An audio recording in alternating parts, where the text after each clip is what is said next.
hindi lang natatapos yung responsibilidad sa pagpapalit ng engine oil. So dapat nyo tong tandaan. So bukod sa engine oil, hindi muna tayo magpapalit. Goma yan. Uy, welcome back. Sa mga hindi pa nakakilala sa akin, ako ay gumagawa ng mga short and long ride kahit saan man ako mapadpad at kung ano-anong usapan tungkol sa YTX 125 na nasa likod ko ngayon. Ang video na to ay para sa mga beginners at sa mga may alam na sa pag-change oil kasi baka makakuha kayo ng ilang mga diskarte na ginagawa ko sa pagpapalit ng engine oil ng ating YTX 125. Ang nilalaman ng video na to, syempre magpapalit tayo ng engine oil. Kasama dyan yung mga ilang diskarte na ginagawa ko na maaaring may matutunan din kayo. Kailan tayo magpapalit ng engine oil? Syempre ipapakita ko din sa inyo kung ano yung mga steps na ginagawa ko. Madali lang naman, kayo maglala. Ano yung mga tools na pwede mong gamitin, and medyo papahagingan natin ang oil filter. And then sa medyo pinagtatalunan ng iba, anong engine oil brand ang gamit ko at bakit. Then meron pa tayong isang importanteng topic sa kauli-ulihan. Mamaya i-discuss ko sa inyo kung ano naman yun. So, simulan natin sa kung kailan tayo magpapalit ng engine oil.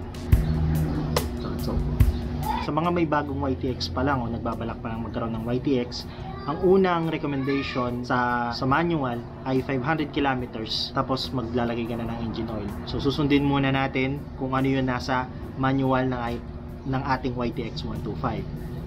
Then, pwede na kayong mamili kung hanggang saan ang kailangan nyo. It's either nasa 1,000 km hanggang 2,000 km. Huwag na kayo lumagpas doon.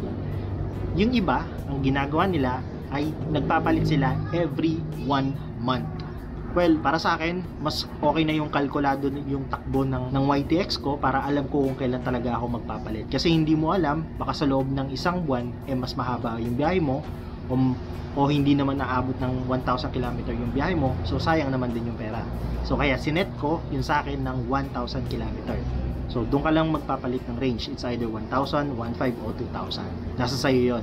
Pero mas maganda kung 1,000 para laging fresh yung makina natin. So ito yung mga tools na kailangan mong i-prepare. Meron tayong funnel, kahit anong funnel yan, yung meron nga yung medyo maikli, yung budo.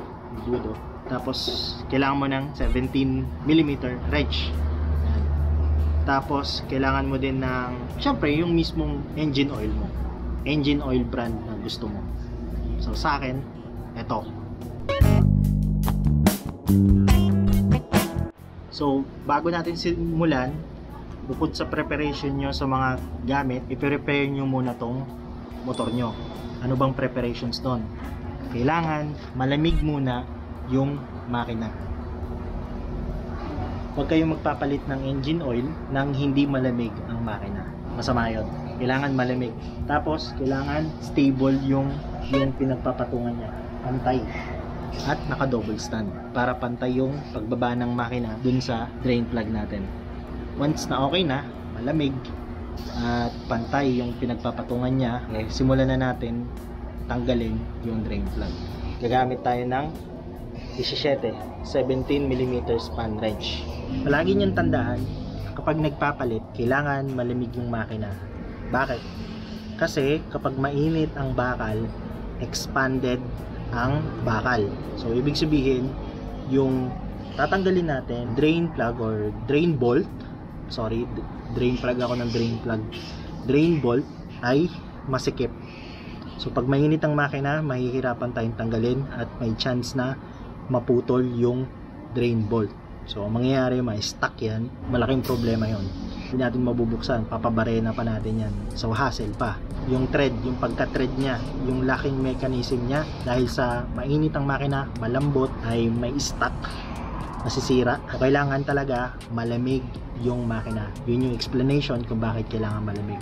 And then, bago muna natin tanggalin, lagi nyong tatandaan, clockwise para isara, counterclockwise para buksan. Maraming nagkakaproblema dyan kasi kapag namali ka sa drain bolt ng YTX 125 ay maaring maputol yung drain bolt. So, mag-ingat kayo doon. Tandaan nyo, counterclockwise ang bukas and clockwise pag sarado. Drain na siya. So, gaano ka dapat tagal maghintay? Siguro mga 30 minutes o isang oras. Yung iba nga pinapadyakan pa nila eh. Hindi ko alam kung tama yun, pero comment nyo lang kung okay ba yung ganong klase na diskarte. Pero sa akin kasi hinahayaan ko lang siyang tumulo. Maaari ka pang gumawa ng ilang mga bagay. Sa video na to, hindi muna tayo magpapalit ng oil filter. Kasi nagpapalit ako ng oil filter kada next cycle. Pangalawang palit ko ng engine oil, doon ako magpapalit ng oil filter. Pwede namang every kada palit, pwede naman yun. Sa akin kasi every other change oil ang ginagawa ko. Okay na mga lods. So next na gagawin natin ngayon ay itabi yung ano natin, yung pan. Tapos ikakabit natin tong drain bolt. Counterclockwise, pabukas, clockwise, pabalik. Hindi mo kailangan sobrang mahigpit kasi maaaring masira yung thread. So pag meron na kayo nito, hindi nyo kailangan sobrang higpit. Yung tama lang. So, hindi naman to natatanggal sa vibration. Yung tama lang.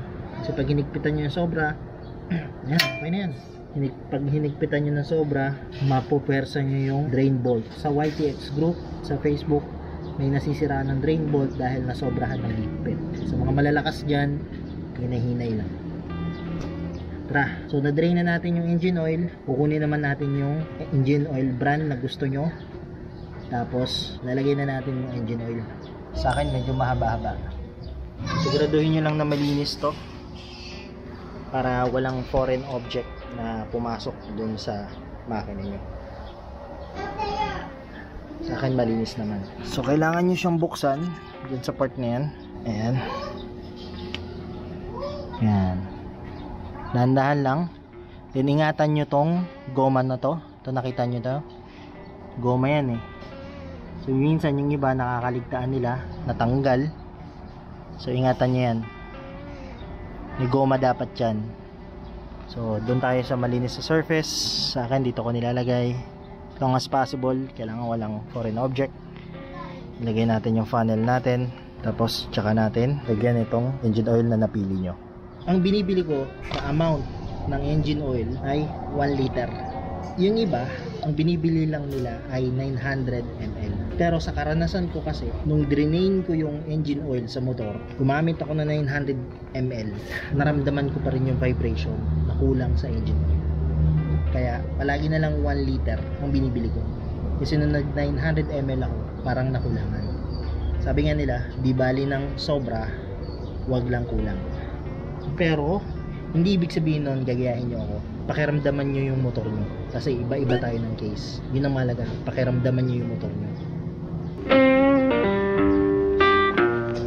So itong dipstick, pag nandito yung engine oil nyo, yan dito sa part na yan, normal.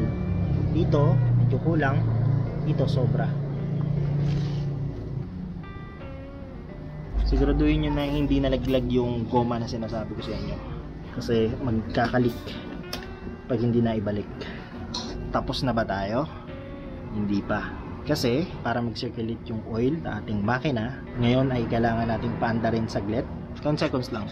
Or yung iba mas matagal pa eh. Comment nyo nga kung gaano dapat katagal yung pagbukas ng makina para ma-circulate yung oil.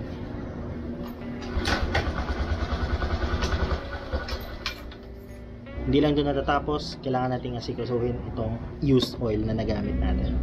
So bakit nga ba Shell Advance ang pinili ko, AX7, which is 1040? Kasi sa akin, ang preference ko sa 1040 ay mas malimig sa makina.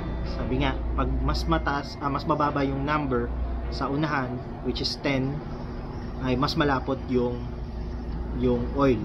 So pagdating sa long ride, mas beneficial siya na malamig siya sa engine. Mahilig kasi ako mag long ride, kaya AX7 ang pinili ko. Ano pa, pag bumili ka ng AX7 sa mismong Shell gas station, magkakaroon ka ng points. So pag meron kang Shell card, bumili ka na ng engine oil, nakakuha ka pa ng points, at pwede mo siyang gamitin sa Deligo. Deli2Go ba yun? Deligo. Basta pwede mo siyang magamit sa mga Shell gas station na merong parang yung mini 7-Eleven, parang ganon. So pag maglo-long ride kami, tapos hihinto kami doon, yung points na makukuha mo sa pagpapagas sa kanila ay magagamit mo na discount sa Deligo. Deli to go o Deligo. So kami ni Mrs. doon kami humihinto, tapos ginagamit namin yung points. So parang ang nangyari, kada 2 points piso. Para sa akin sulit na yon. Tapos minsan meron pa silang mga discount sa gasolina. So yun yung reason kung bakit AX7 ang pinili ko. Hindi nyo naman kailangan sa akin gayahin. Depende din yun sa preference nyo. Napapansin ko dito kay AX7, kapag umabot na ng 700 kilometers, medyo nag-iiba na yung ano ng makina niya. Parang gumagaragal siya ng konti. So yun lang yung parang natitingin ko na downside. Hindi siya umaabot ng 1,000 km. Pero hindi naman masama yun na paabutin mo ng 1,000 km kahit ganun yung makina. Basta ang mahalaga, napapalitan ko yung engine oil regularly. So actually wala naman talaga sa engine oil brand yan. Nasa preference nyo yan. Basta ang mahalaga, nagpapalit kayo ng engine oil at hindi pang scooter. So may nakikita ako sa group ng mga naka YTX na ginagamit nila engine oil na pang scooter. Iba kasi yung sa pang scooter at pang pantra o pang manual na engine oil. Ito yung isa sa mga medyo hindi nadidiscuss after ng pagpapalit ng engine oil. Ang importante dapat na mapag-usapan ay saan nyo itatapon o saan nyo i-dispose yung mga engine oil nyo. So yung iba, iniipon nila, ginagawa nilang pamatay ng anay. Yung iba naman, nag-survey ako sa YTX group, yung iba naman ginagamit sa oil decalan. Yan, ginagamit nila. Yung iba naman nabibenta yan.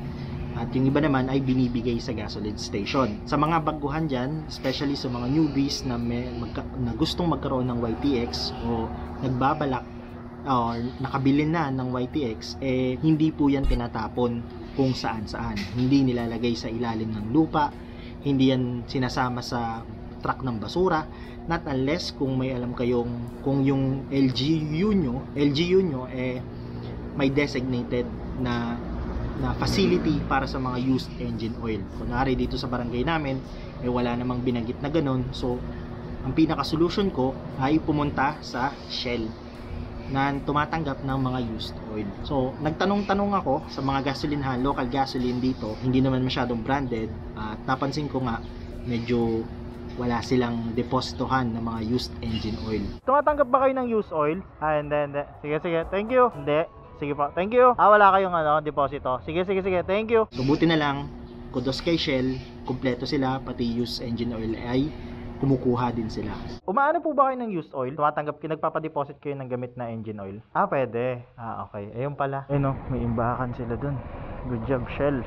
Mahalaga yon as a newbie na malaman nyo kung saan nyo dapat i-dispose ng maayos ang engine oil nyo, dahil hindi lang natatapos yung responsibilidad sa pagpapalit ng engine oil. So dapat nyo tong tandaan. So bukod sa engine oil, kailangan nating maging responsable sa pagdidispose ng engine oil natin. Yung iba, may iba't ibang diskarte yan. Kaya ini-encourage ko po kayo na mag-comment sa baba kung ano yung mga diskarte nyo na hindi ko nabanggit dito or maaaring mali kong nagagawa sa part ko. Siyempre hindi ko naman alam lahat, para din makita ng mga beginners. Ayan. And then yung ibang mga kahit na may alam sa pagpapalit ng engine oil, makakuha din ng diskarte sa inyo.